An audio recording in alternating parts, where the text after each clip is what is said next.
Bienvenue sur la 15e étape du Tour d'Espagne 2003, Valdepeñas, la Bandera, 172 km au programme, avec donc une arrivée au sommet. Mais tout d'abord, l'échappée matinale, 4 coureurs. Germán Nieto de la Relax Fuenlabrada, Carlos Torrent de la Paternina Costa Almeria, César Garcia Corvo de la Barca et Paolo Barroso de la Milanesa. Mais du côté du peloton, c'est les équipiers de Nozal qui emmènent ce peloton.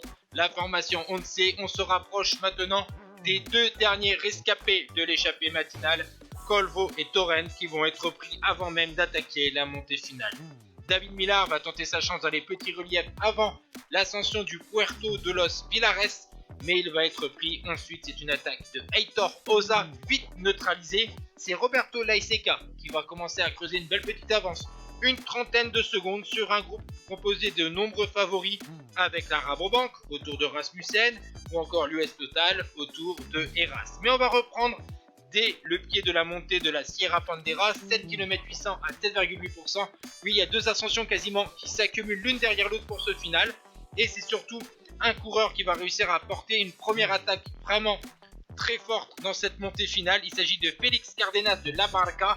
Derrière, on va voir que c'est Roberto Heras qui va accélérer dans les plus forts pourcentages à près de 15%. Le leader du classement général, Isidro Nozal, va perdre plus de 1 minute sur cette étape, accompagné de son équipier Igor Gonzalez de Galdeano, tandis que Roberto Heras, vous voyez, a attaqué. Il va revenir sur Cardenas alors que le pauvre Unai Oza a tenté de suivre l'attaque du corps de la formation US Postal et il a littéralement explosé. Mais derrière, c'est surtout deux Kelme, Sevilla et Alejandro Valverde qui vont montrer au train, et c'est surtout Valverde qui va revenir dans le dernier kilomètre.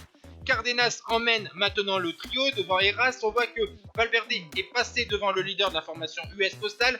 Cardenas essaye de prendre l'intérieur du virage, mais le coureur de la Kelme, Alejandro Valverde, déborde Cardenas et va décrocher un deuxième succès sur cette Vuelta après sa victoire à Port d'Envalira pour le coureur espagnol de 23 ans, 6ème du classement général. Voici donc le classement de cette étape de la Bandera avec la victoire de Valverde devant Cardenas, Heras, Sevilla et Martin Perdiguero.